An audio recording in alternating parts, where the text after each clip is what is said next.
안녕하세요. 부자를 꿈꾸는 개미 북꿈입니다. 오늘 다뤄볼 종목은 셀트리온에 대한 얘기를 좀 해보려고 하거든요. 셀트리온에 대한 시장의 오해와 함께 개인 투자자들이 셀트리온에 거는 기대가 어떤 건지, 셀트리온의 미래는 어떻게 될지에 대해서 한번 알아보는 시간을 가져봤으면 합니다. 셀트리온, 한때는 주주들의 꿈과 희망이었다가 2018년 이후에 주가가 속절없이 미끄러지면서 투자자들은 본의 아닌 장기 투자를 하게 되는 경우가 좀 많이 있었을 텐데요. 오랜 기간 고난의 행군을 거쳐 드디어 최근에 셀트리온 주가는 다시 질주하기 시작했습니다. 코로나19 치료제 개발 소식이 전해지면서 이제 주가는 거의 전 고점 직전까지 왔는데요. 물론 아직도 셀트리온의 적정 주가가 얼마냐에 대한 논란은 분분합니다. 다른 바이오 업체 대비 저평가됐다는 시각도 상당한 반면에 지금의 절반 수준이 적당하다고 보는 시각도 있고요. 과연 셀트리온은 전고점을 넘어서 다시 날아오를 수 있을까요? 더 나아가서 셀트리온의 바이오 사업이 반도체에 이어 대한민국의 미래를 책임질 새로운 먹거리로 떠오를 수 있을까요? 셀트리온의 적정 기업 가치는 얼마일지, 그리고 앞으로 얼마나 더 오를 수 있을지 오늘 한번 짚어보도록 하겠습니다.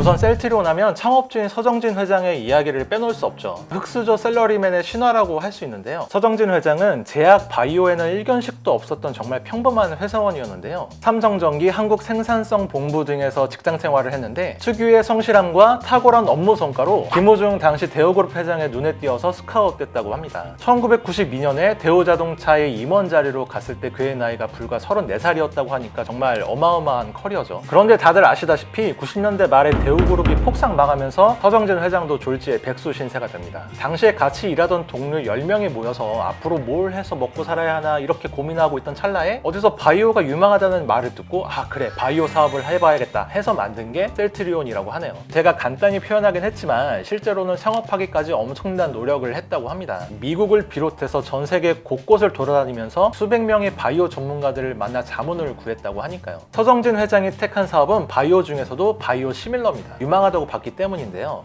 여기서 잠깐 바이오 시밀러에 대해서 설명을 드릴게요. 의약품은 크게 두 가지로 나뉘는데요. 합성 의약품은 화학물질을 일정한 공식으로 합성해서 약물을 만드는 것인데요. 우리가 흔히 약국에서 구할 수 있는 약품 대부분이 다 이런 합성 의약품이라고 보시면 됩니다. 바이오 의약품은 사람이나 동물 같은 생물체에서 유래된 원료로 약품을 만드는 겁니다. 인슐린이나 성장 호르몬 같이 비교적 간단한 것부터 줄기세포, 유전자 등을 이용한 치료제까지 다양합니다. 합성 의약품이나 바이오 의약품이나 신약을 발명 혹은 발견하기까지의 상당한 연구와 개발 비용이 들어가죠. 그렇기 때문에 제약사가 신약을 개발하면 대부분의 국가에서 일정 기간 동안 그 약품을 독점적으로 판매할 수 있는 특허권을 부여합니다. 보통 특허권 기간은 한 20년 정도 되는데요. 그런데 여기서 한 가지 논란이 있습니다. 의약품은 다른 발명품하고는 다르게 인간의 생명, 존엄성과 직결된다는 특성이 있다는 거죠. 다른 창작물이야 얼마든지 저작권 특허권을 인정해 줄 수 있지만 인간의 목숨이 달린 의약품을 누군가에게만 독점 판매할 수 있는 권리를 주는 것이 과연 보편 타당한 것이냐에 대한 논란인 거죠. 이런 논란은 지금도 계속되고 있습니다. 기적의 백혈병 치료제로 불렸던 글리백이라든지 에이즈 치료제 푸세온이 대표적인 사례였죠.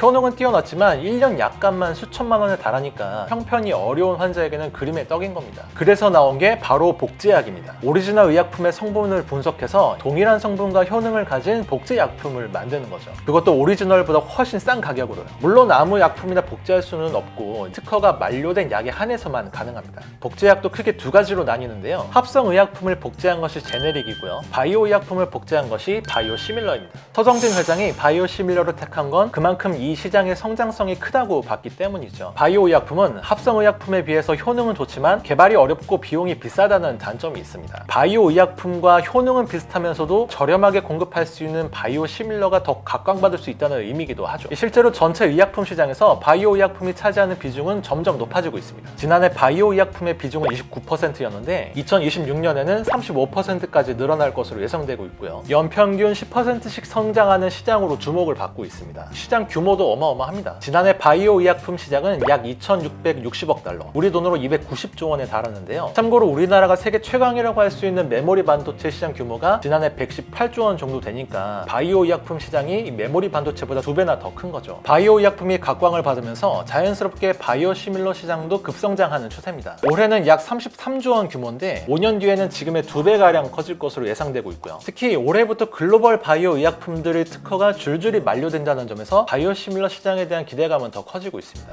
또 최근에는 조 바이든이 미국 대통령이 당선되면서 바이오 시밀러 시장도 더 주목받고 있습니다. 바이든의 주요 공약 중에 하나가 공보험 확대와 약가 인하 정책이거든요. 그런데 제네릭이나 바이오 시밀러는 기존의 오리지널 약 대비 30%에서 40% 이상 저렴 저렴하다는 점에서 바이든 정책의 수혜를 입을 가능성이 높습니다. 그러면 당연히 포커스는 바이오시밀러 시장에서 셀트리온의 경쟁력이 어느 정도이냐에 맞춰지고 있습니다. 바이오시밀러는 제네릭보다 상당한 기술력이 필요한데요. 제네릭은 일정한 화학 공식대로 결합하면 오리지널과 거의 동일한 약품을 만들 수가 있지만 바이오는 그렇지가 않습니다. 유기체를 원료로 만드는 것이기 때문에 세포 배양 기술이나 제조 환경에 따라서 상당히 다른 결과를 가져오게 되죠. 그래서 바이오 복제약은 복제가 아닌 시밀러, 즉 유사하다라고 하는 명칭을 사용하는 거고요. 바이오시밀러의 기술력은 오리지널과 얼마나 유사한 성분과 효능의 복제약을 만들 수 있는가 하는 겁니다. 이런 점에서 셀트리온은 글로벌 제약 시장에서 상당한 경쟁력을 갖춘 것으로 평가받고 있는데요. 셀트리온이 생산하는 대표 제품들의 글로벌 시장 점유율을 보면 알 수가 있죠. 현재 셀트리온의 대표 시밀러로는 램시마, 트룩시마, 허주마 이 세 종류가 있습니다. 램시마는 류마티스 관절염을 치료하는 약인데요. 레미케이드의 복제약입니다. 램시마는 2013년에 유럽, 2016년에 미국에서 허가를 받고 판매를 시작했는데요. 현재 유럽에서는 램시마가 오리지널을 제치고 점유율 55%로 1위를 차지하고 있습니다. 미국에서도 11%의 점유율을 기록하고 있고요. 혈액암 치료제인 트룩시마 역시 유럽에서 점유율 37%로 오리지널을 제치고 점유율 1위에 올랐습니다. 미국에서도 20%의 점유율을 보이고 있고요. 유방암 치료제인 허주마도 유럽에서 상당한 성과를 나타내고 있습니다.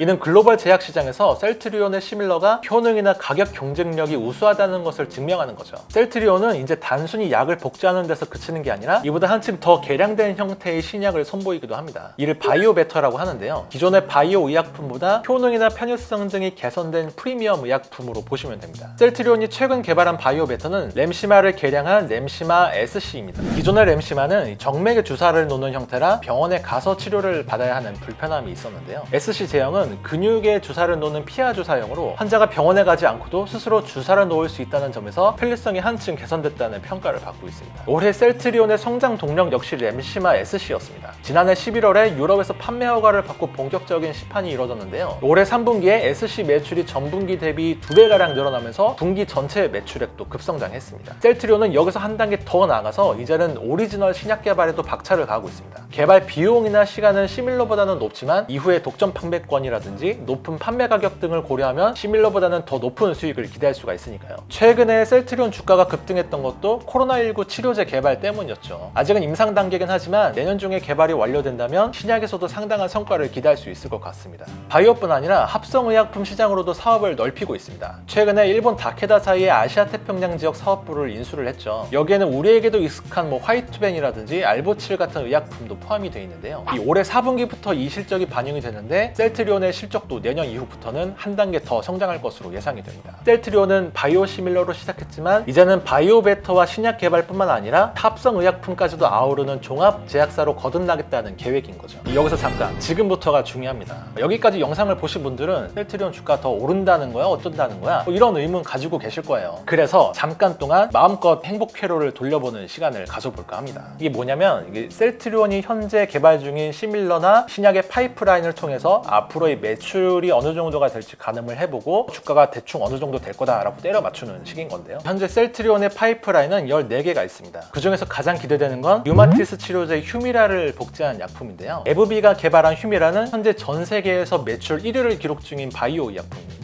이 시장만 265억 달러 정도로 추정이 됩니다. 램시마 SC는 지금 미국에서 임상 3상이 진행 중인데요. 예상 시장 규모는 약 90억 달러 정도입니다. 이 밖에 다른 파이프라인의 예상 시장 규모를 모두 더하면 셀트리온이 타깃으로 하는 시장 규모는 총 70조 원 가량 되는데요. 물론 이 중에서 셀트리온이 얼마나 점유율을 가져올지는 알기가 어렵죠. 근데 아까 말씀드렸다시피 열심히 행복 회로를 돌려보면 램시마나 트룩시마 정도의 성과는 기대해 볼 수 있지 않나 이런 생각이 들긴 하는데요. 보수적으로 점유율 10%만 잡아도 약 7조 원가량의 매출이 추가로 생기는 셈입니다. 올해 셀트리온의 예상 매출액이 약 1조 9천억 원 정도인데요. 향후 4, 5년 안에 이 모든 파이프라인이 다 상용화하고 7조 원의 매출이 추가된다고 행복 회로를 돌려보면 매출은 한 9조 원 가까이 되겠죠. 요즘 주가 추정하는 방식으로 PSR을 많이 쓰더라고요. 시가총액이 매출의 몇 배냐를 나타내는 건데 PSR 10배를 쳐준다고 하면 시총이 90조? 지금 시총이 한 46조 원 정도 되니까 이건 어디까지나 행복한 상상이니까요. 판단은 각자의 몫이겠죠. 물론 긍정적인 전망만이 있는 건 아니죠. 지금부터는 조금 어두운 얘기를 해볼까 하는데요. 바이오시밀러 시장이 커지는 건 맞지만 그만큼 경쟁도 치열합니다. 신약과는 달리 이 독점권이 인정이 되지 않기 때문인데요. 바이오시밀러의 경쟁력은 효능과 함께 가격이기 때문에 시장을 차지하기 위한 단가이나 경쟁도 치열하게 벌어질 수밖에 없습니다. 아까 바이오 의약품 중에 최대어가 휴미라라고 했잖아요. 현재 유럽에서는 시밀러가 판매가 중이고 미국에서는 2023년부터 판매가 허용이 되는데요. 유럽에서 현재 판매 승인을 받은 휴미라 시밀러만 7개에 달합니다. 이 중에는 삼성 바이오로직스의 계열사인 삼성 바이오 에피스도 있고요. 파이자, 샌도즈, 암젠 같은 글로벌 제약사들도 경쟁에 뛰어들고 있습니다.